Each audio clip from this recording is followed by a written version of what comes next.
Hello guys, good morning. Again நான் உங்கள் Mohammed. Welcome to AMM trading FFA. நம்ம சேனலை தொடர்ந்து சப்போர்ட் பண்ணுற அனைத்து நல்ல உள்ளவங்களுக்கும் நன்றி. இதே ஆதரவு எப்பயும் கொடுப்பேன் நம்புகிறேன். ஸோ இன்றைக்கி 10th செப்டம்பர் இல்லையா? ஸோ நேற்று நிஃப்டியோட எக்ஸ்பைரி முடிஞ்சிருச்சு. ஸோ நாளைக்கு நம்ம சென்செக்ஸோட எக்ஸ்பைரி ஸ்டார்ட் ஆகுது.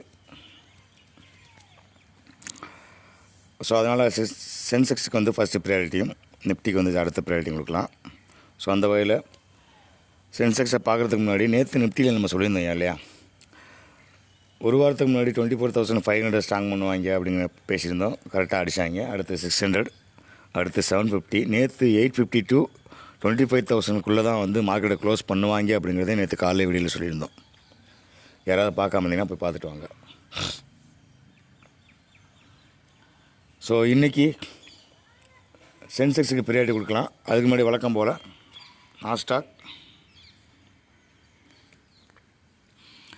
நாஸ்டாக் அதே ரேஞ்சு தான், நம்ம சொன்ன மாதிரி தான் போயிட்டுருக்காங்க. அந்த 950 கிராஸ் பண்ணி 24,051க்கு மேலே அவன் ட்ரான்ஸ்ஃபர் பண்ணிட்டான் அப்படின்னா வேலை முடிஞ்சிடுச்சு. வண்டி பட்டையை கலப்ப ஆரம்பிச்சிடும். 24,700 வரைக்கும் ட்ராவல் பண்ண ஆரம்பிச்சிடுவாங்க. எப்போது அப்படின்னா அந்த 984 to 24,050 அந்த ரேஞ்சுக்கு மேலே அவன் ட்ராவல் பண்ணணும். பார்க்கலாம், அது வரைக்கும் வந்து கண்டிப்பாக போவாங்கன்னு தோணுது. போகட்டும்.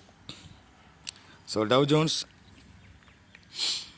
ஜோன்ஸ் அதே தான், பழைய குருளி கதவு தொழில்னு அந்த 45,750 to 45,500 அந்த ரேஞ்சுக்குள்ளே அந்த 250 பாயிண்ட்ஸ்குள்ளே வந்துட்டாங்க. இதையுமே நேற்று சொல்லியிருப்போம். இந்த ரேஞ்சுக்குள்ளே இருக்க வரைக்கும் கன்சல்டேஷன் ஆகிட்டே இருக்கட்டும், ஒன்றும் பிரச்சனை இல்லை. எப்படி இந்த இடத்துல கன்சல்டேஷன் ஆகிட்டே இருந்துட்டு ஒரு ஹை கொடுத்தாங்களோ அதே மாதிரி இங்கேயும் கொடுப்பாங்க. அந்த ஹை வந்து கிட்டத்தட்ட 46,309 ஃபர்ஸ்ட் ஆஃப் ஆல். அதுக்கப்புறம் 47,404 அதை நோக்கி ட்ராவல் பண்ணும் அப்படிங்கிறத சொல்லியிருந்தோம். ஸோ அது மாதிரி தான் வந்து இப்போயும் 45,750 அந்த ரேஞ்சில் தான் போயிட்டுருக்காங்க. ஸோ அதுக்கு மேலே வந்து க்ளோஸ் பண்ணணும். நீங்களே பார்த்தா தெரியுது, 1 2 3 4 5 கிட்டத்தட்ட ஒரு 10 நாளாக வந்து இங்கேயே வந்து லாக் பண்ணிட்டு நிற்கிறாங்க, தெரியுதா? 45,760. ஸோ அது வந்து ரொம்ப குரூசியல். அதை உடச்சிட்டாங்க அப்படின்னா வேலை முடிஞ்சு. டவ் ஜோன்ஸும் பட்டையை கலப்ப ஆரம்பிச்சிடும். டவ் ஜோன்ஸ் ஸ்டார்ட் ஆகிடுச்சு அப்படின்னா நம்மளோட bank Nifty almost all the banking stocks எல்லாமே சப்போர்ட் பண்ண ஆரம்பிச்சிச்சு அப்படின்னா மார்க்கெட்டும் ஜூட்டு பிடிக்க ஆரம்பிச்சிடும். ஸோ ஃபஸ்ட்டு சென்செக்ஸ் போயிட்டு அப்புறம் நிஃப்டி போகலாம்.